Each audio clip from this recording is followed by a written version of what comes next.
Good evening. Tonight we're reading Pride and Prejudice by Jane Austen. Chapter 18. Till Elizabeth entered the drawing-room at Netherfield and looked in vain for Mr. Wickham among the cluster of redcoats there assembled, a doubt of his being present had never occurred to her. The certainty of meeting him had not been checked by any of those recollections that might not unreasonably have alarmed her. She had dressed with more than usual care, and prepared in the highest spirits for the conquest of all that remained unsubdued of his heart, trusting that it was not more than might be won in the course of the evening. But in an instant arose the dreadful suspicion of his being purposely omitted for Mr. Darcy's pleasure in the Bingleys' invitation to the officers. And though this was not exactly the case, the absolute fact of his absence was pronounced by his friend Mr. Denny, to whom Lydia eagerly applied, and who told them that Wickham had been obliged to go to town on business the day before, and was not yet returned, adding with a significant smile, "I do not imagine his business would have called him away just now, if he had not wished to avoid a certain gentleman here." This part of his intelligence, though unheard by Lydia, was caught by Elizabeth, and as it assured her that Darcy was not less answerable for Wickham's absence than if her first surmise had been just, every feeling of displeasure against the former was so sharpened by immediate disappointment that she could hardly reply with tolerable civility to the polite inquiries which he directly afterwards approached to make. Attention, forbearance, patience with Darcy was injury to Wickham. She was resolved against any sort of conversation with him, and turned away with a degree of ill-humour which she could not wholly surmount even in speaking to Mr. Bingley, whose blind partiality provoked her.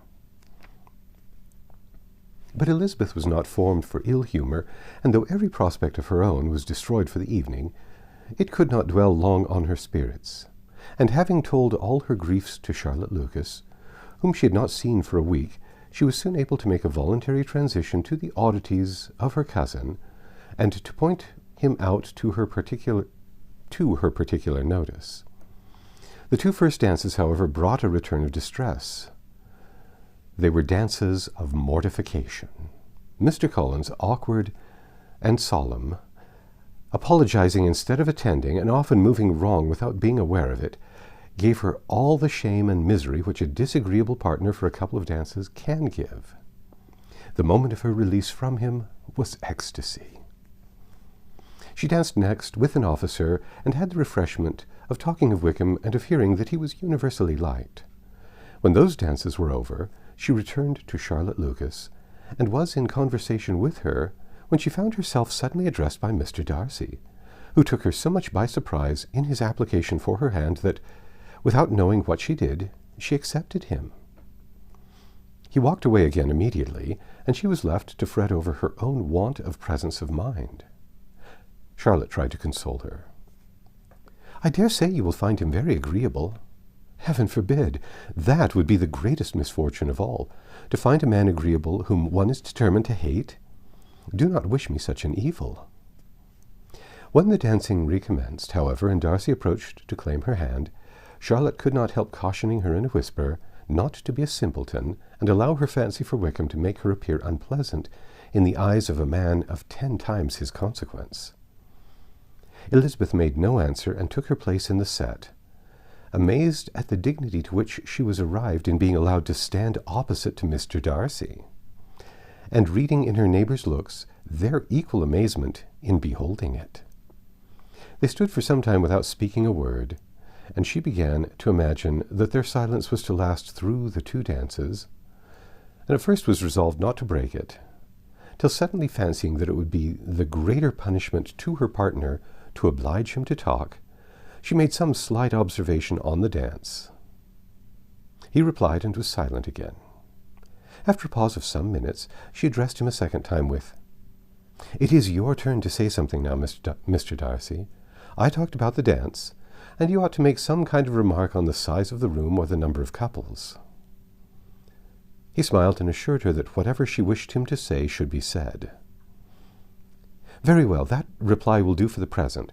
Perhaps by and by I may observe that private balls are much pleasanter than public ones. But now we may be silent. Do you talk by rule, then, while you are dancing? Sometimes.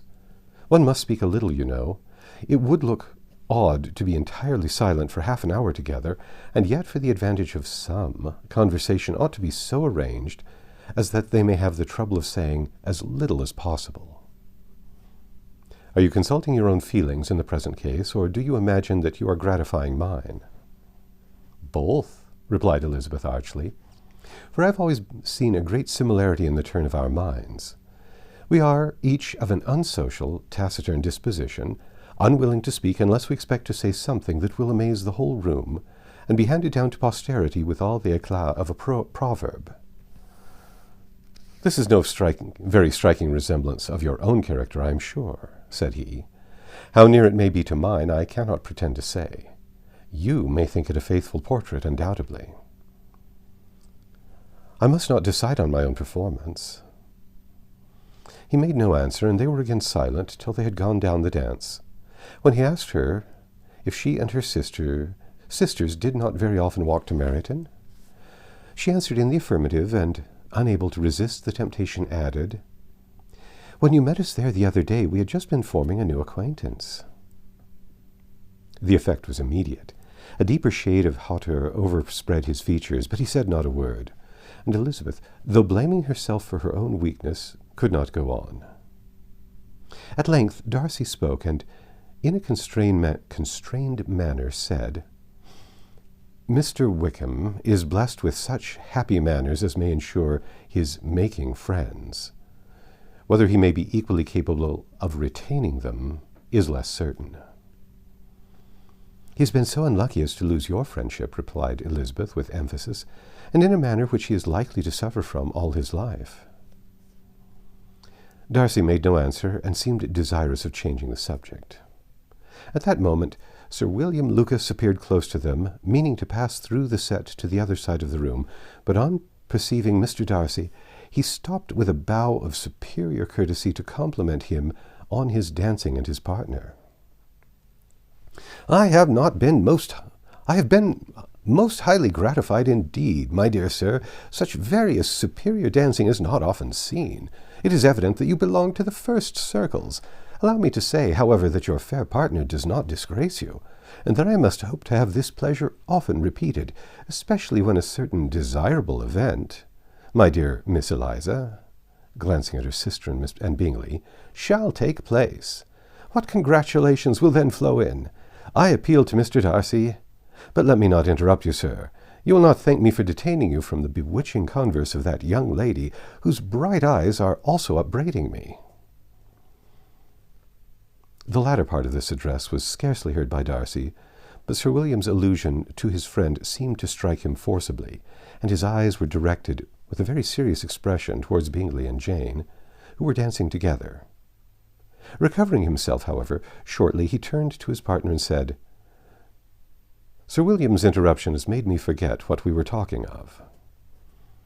"I do not think we were speaking at all. Sir William could not have interrupted any two people in the room who had less to say for themselves. We have tried 2 or 3 subjects already without success, and what are we to talk of next I cannot imagine. Books? Oh no, I'm sure we never read the same, or not with the same feelings." "I'm sorry you think so, but if that be the case, there can at least be no want of subject. We may compare our different opinions." "No, I cannot talk of books in a ballroom. My head is always full of something else." "The present always occupies you in such scenes, does it?" said he with a look of doubt. "Yes, always," she replied, without knowing what he said, for her thoughts had wandered far from the subject, as soon afterwards appeared by her suddenly exclaiming, "I remember hearing you once say, Mr. Darcy, that you hardly ever forgave, that your resentment once created was unappeasable. You are very cautious, I suppose, as to its being created?" "I am," he said with a firm voice. "And never allow yourself to be blinded by prejudice?" "I hope not. It is particularly incumbent on those who never change their opinion to be secure of judging properly at first. May I ask to what these questions tend?" "Merely to the illustration of your character," said she, endeavouring to shake off her gravity. "I am trying to make it out." "And what is your success?" She shook her head. "I do not get on at all. I hear such different accounts of you as puzzle me exceedingly." "I can readily believe," answered he gravely, "that reports may vary greatly with respect to me.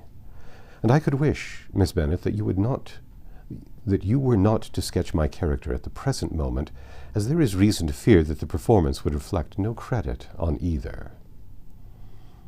But if I do not take your likeness now, I may never have another opportunity."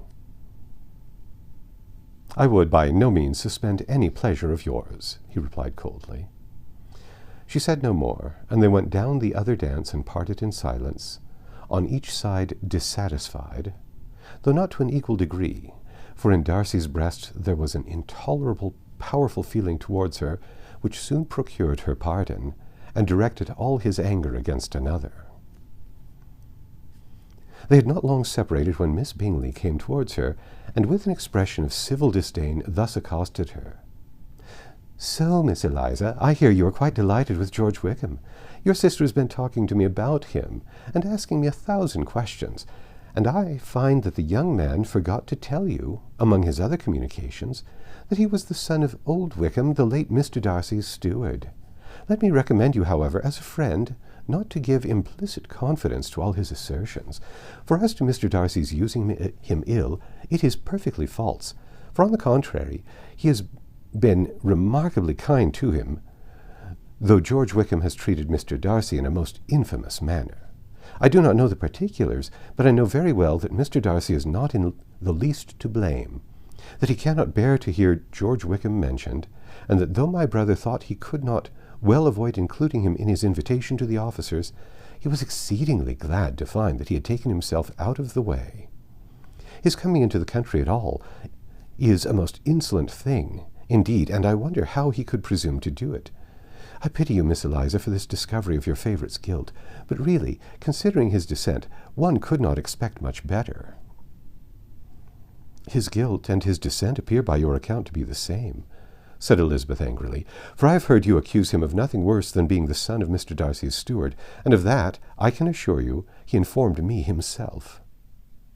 "I beg your pardon," replied Miss Bingley, turning away with a sneer. "Excuse my interference. It was kindly meant." "Insolent girl," said Elizabeth to herself. "You are much mistaken if you expect to influence me by such a paltry attack as this. I see nothing in it but your own wilful ignorance and the malice of Mr. Darcy."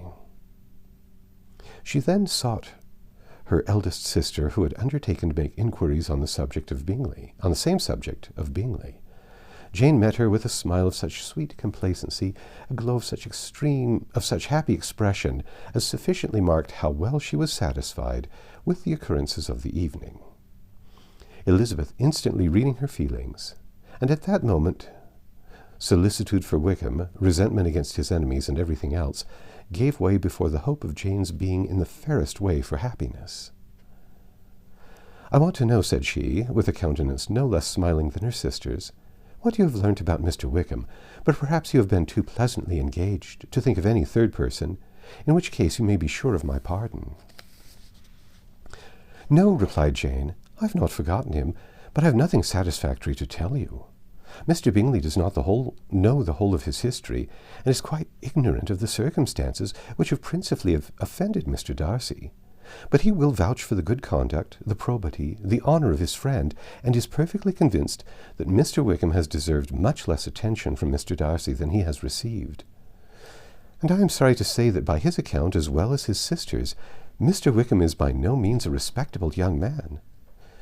I am afraid he has been very imprudent, and has deserved to lose Mr. Darcy's regard." "Bingley does not know Mr. Wickham himself?" "No, he never saw him till the other morning at Meryton." "This account, then, is what he has received from Mr. Darcy. I am satisfied, but what does he say of the living?" "He does not exactly recollect the circumstances, though he has heard them from Mr. Darcy more than once, but I believe that it was left to him conditionally only." "I have no doubt of Mr. Bingley's sincerity," said Elizabeth warmly, "but you must excuse my not being convinced by assurances only.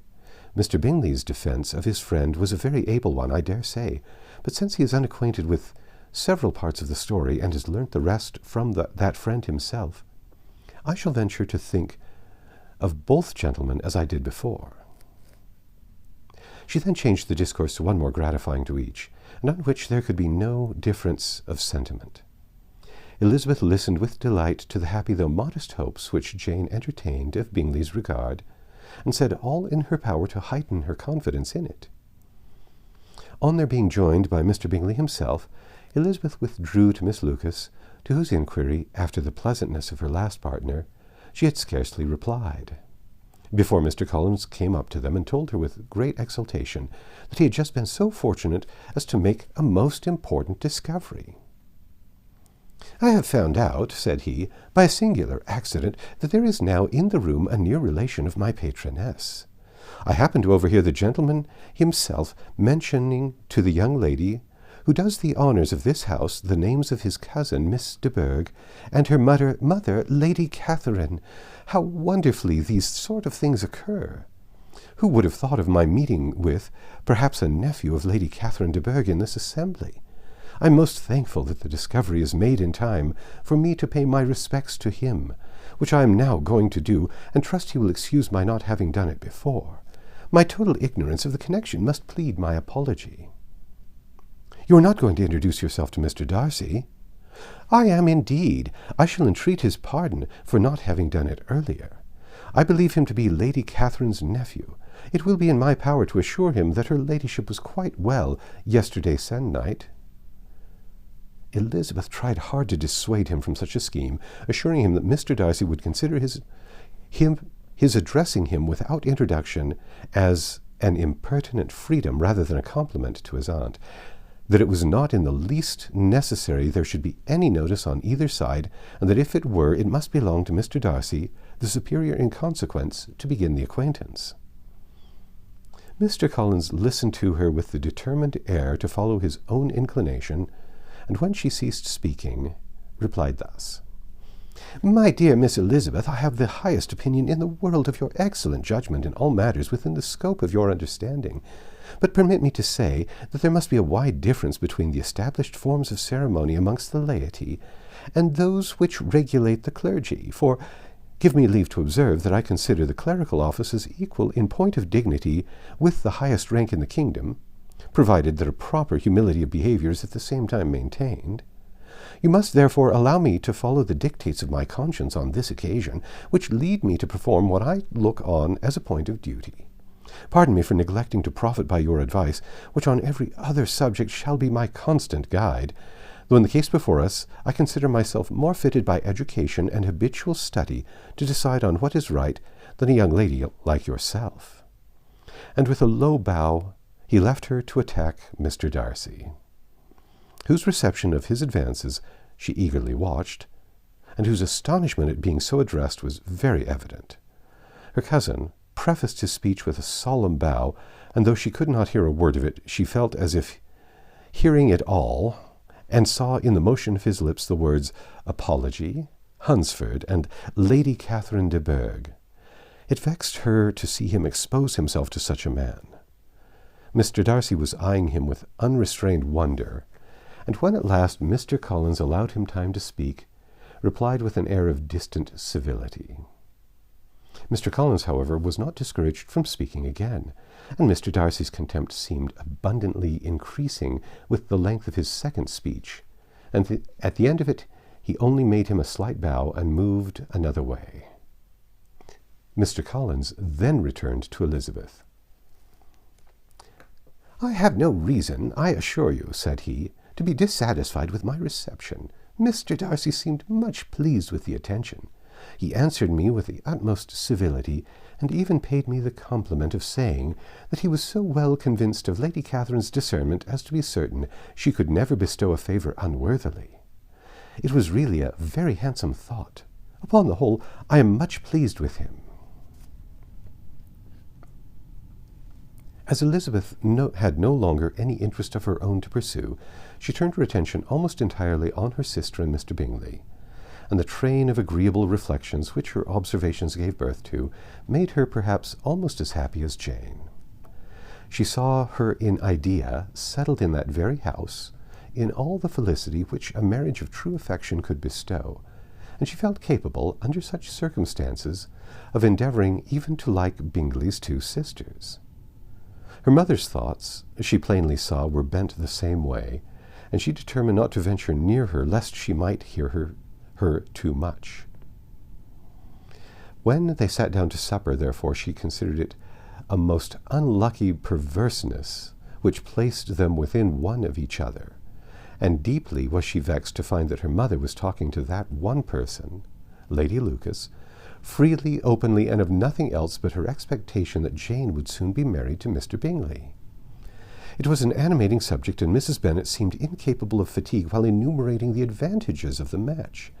His being such a charming young man, and so rich, and living but 3 miles from them, were the first points of self-gratulation. And then it was such a comfort to think how fond the two sisters were of Jane, and to be certain that they must desire the connection as much as she could.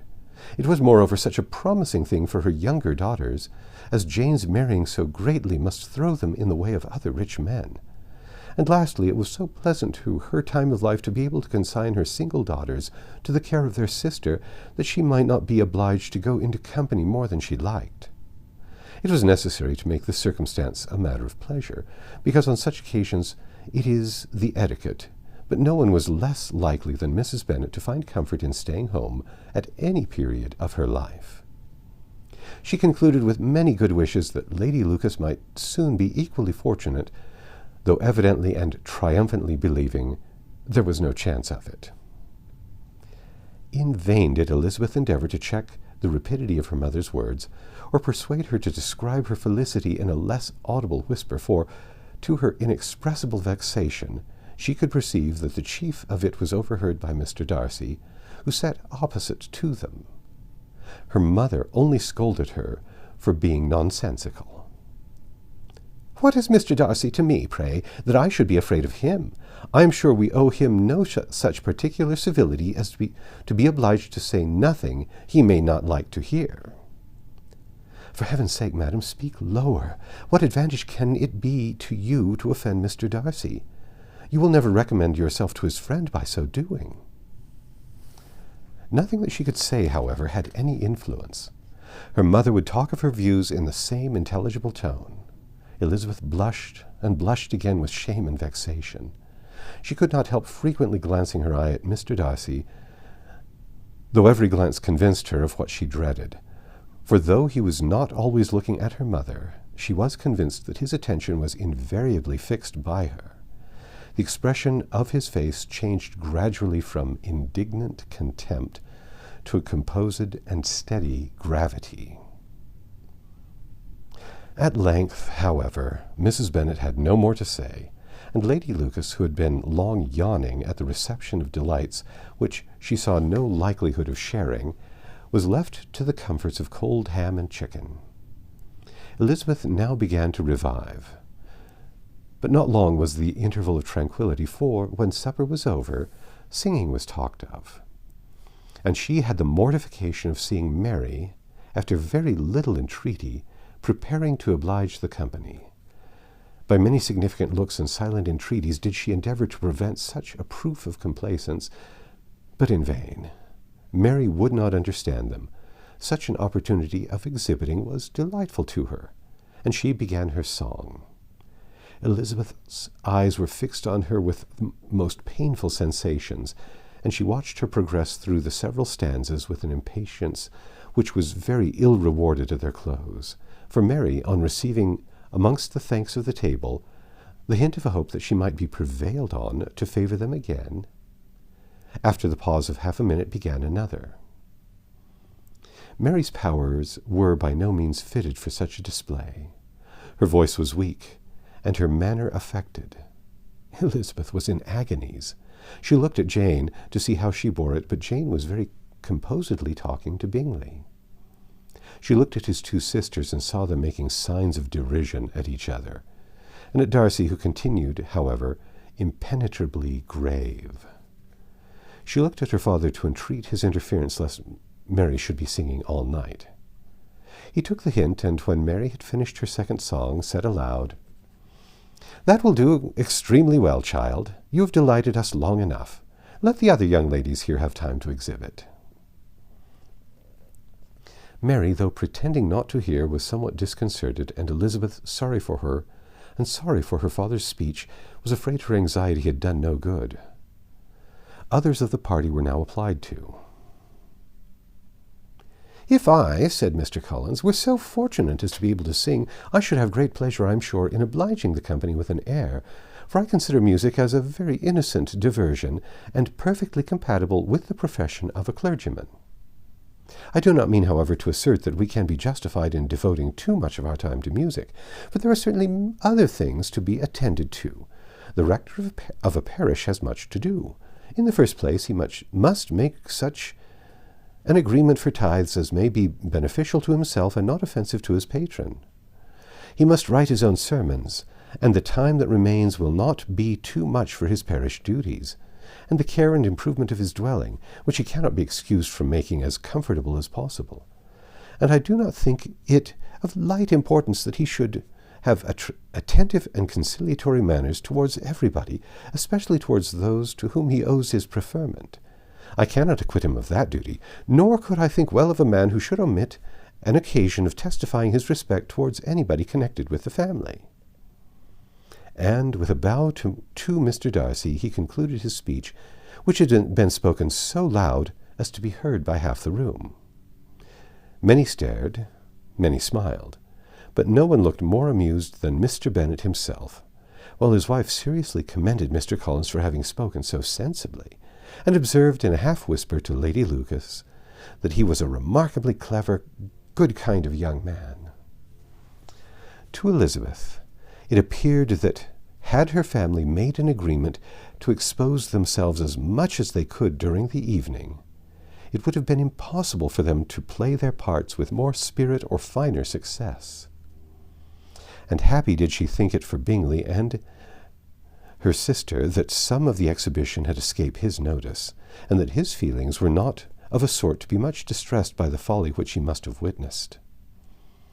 That his two sisters and Mr. Darcy, however, should have such an opportunity of ridiculing her relations was bad enough, and she could not determine whether the silent contempt of the gentlemen or the insolent smiles of the ladies were more intolerable.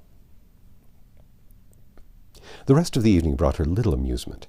She was teased by Mr. Collins, who continued most perseveringly by her side, and though he could not prevail with her to dance with him again, put it out of her power to dance with others. In vain did she entreat him to stand up with somebody else, and offer to introduce him to any young lady in the room. He assured her that, as to dancing, he was perfectly indifferent to it, that his chief object was by delicate attentions to recommend himself to her, and that he should therefore make a point of remaining close to her the whole evening. There was no arguing upon such a project. She owed her greatest relief to her friend Miss Lucas, who often joined them, and good-naturedly engaged Mr. Collins's conversation to herself. She was at least free from the offence of Mr. Darcy's further notice. Though often standing within a very short distance of her, quite disengaged, he never came near enough to speak. She felt it to be the probable consequence of her allusions to Mr. Wickham, and rejoiced in it. The Longbourn party were the last of all the company to depart, and, by a manoeuvre of Mrs. Bennet, had to wait for their carriage a quarter of an hour after everybody else was gone, which gave them time to see how heartily they were wished away by some of the family. Mrs. Hurst and her sister scarcely opened their mouths except to complain of fatigue, and were evidently impatient to have the house to themselves. They repulsed every attempt of Mrs. Bennet at conversation, and by so doing threw a languor over the whole party, which was very little relieved by the long speeches of Mr. Collins, who was complimenting Mr. Bingley and his sisters on the elegance of their entertainment, and the hospitality and politeness which had marked their behaviour to their guests. Darcy said nothing at all. Mr. Bennet, in equal silence, was enjoying the scene. Mr. Bingley and Jane were standing together, a little detached from the rest, and talked only to each other. Elizabeth preserved as steady a silence as either Mrs. Hurst or Miss Bingley, and even Lydia was too much fatigued to utter more than the occasional exclamation of, "Lord, how tired I am!" accompanied by a violent yawn. At length, when they arose to take leave, Mrs. Bennet was most pressingly civil in her hope of seeing the whole family soon at Longbourn, and addressed herself particularly to Mr. Bingley to assure him how happy he would make them by eating a family dinner with them at any time, without the ceremony of a formal invitation. Bingley was all grateful pleasure, and he readily engaged for taking the earliest opportunity of waiting on her after his return from London, whither he was obliged to go the next day for a short period.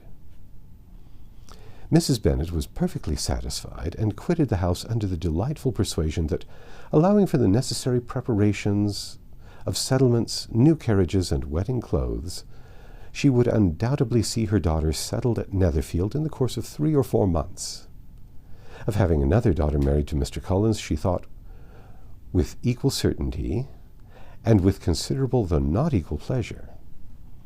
Elizabeth was the least dear to her of all her children, and though the man and the match were quite good enough for her, the worth of each was eclipsed by Mr. Bingley and Netherfield.